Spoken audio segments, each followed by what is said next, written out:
আমি অনেক আশাবাদী ছিলাম কি মনে হচ্ছে আস্তে আস্তে এটা শেষের দিকে যাচ্ছে।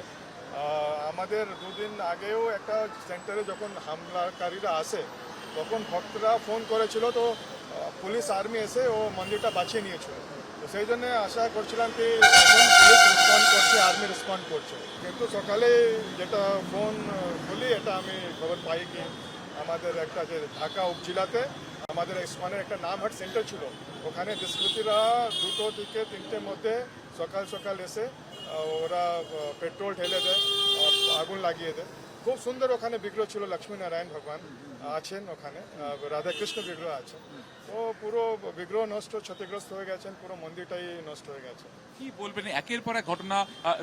ওখানে কালী মন্দিরের উপরে হামলা করা হয়েছে, চিন্ময় বাবুর অত্যন্ত ঘনিষ্ঠ একজন ডিভোটির মাকে হত্যা করা হয়েছে পরশুদিনকে, একের পর এক ঘটনা, কোনো ব্যবস্থা নেই। আমি কালকেও যখন দেখলাম কি ও মিড এজ মহিলা, ওনার কি দোষ ছিল?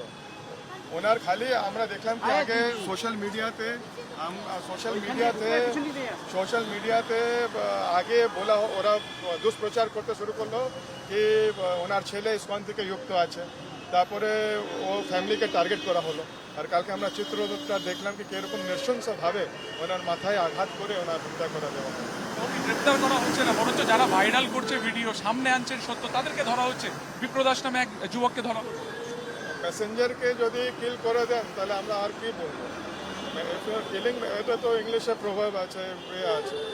আমার কিছু বলার, আমি তো কি বলবো, আমার মনে হচ্ছে কি আর ফোন বন্ধ করে হিমালয়তে চলে যাবে।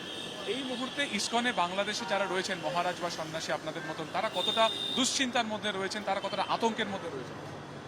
অনেক আতঙ্কতে রয়েছেন ওখানকার। অলদো আমাদের যে শীর্ষ নেতৃত্ব আছে ওরা গভর্নমেন্টের সঙ্গে যোগাযোগ করছে, আর গভর্নমেন্টও বলছে কি আমরা ব্যবস্থা নেব, আর ওরা নিয়েওছে।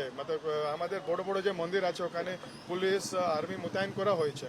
কিন্তু পুরো বাংলাদেশে যত পর্যন্ত এরকম যে ছোট সেন্টার যারা গ্রামের দিকে আছে, অন্য দিকে আছে, ওখানে যদি শান্তি না হয় তাহলে কি হবে? একেবারে দুশ্চিন্তায় ভেঙে পড়েছেন কলকাতা ইসকন কর্তৃপক্ষের তরফে ভাইস প্রেসিডেন্ট, এবং তিনি কিন্তু সাফ জানাচ্ছেন যে সাময়িক স্বস্তি গতকাল ছিল, কিন্তু সেই স্বস্তি প্রকাশের 24 ঘন্টার মধ্যে আরো একবার কিন্তু ইসকন আক্রান্ত। তারা গোটা বিষয়টির উপর নজর রাখছেন, সেখানে যারা সন্ন্যাসীরা রয়েছেন তাদের সাথে তারা কথা বলছেন, এবং স্বাভাবিকভাবে যার পরনাই ইসকন কলকাতা কর্তৃপক্ষ তারা কিন্তু দুশ্চিন্তায় দিন কাটাচ্ছেন যে সেখানকার যারা সাধু সন্ন্যাসীরা রয়েছেন ইসকনের সাথে যুক্ত, তারা এখন কিভাবে রয়েছেন বা তাদের ভবিষ্যৎ কিভাবে আসতে চলেছে।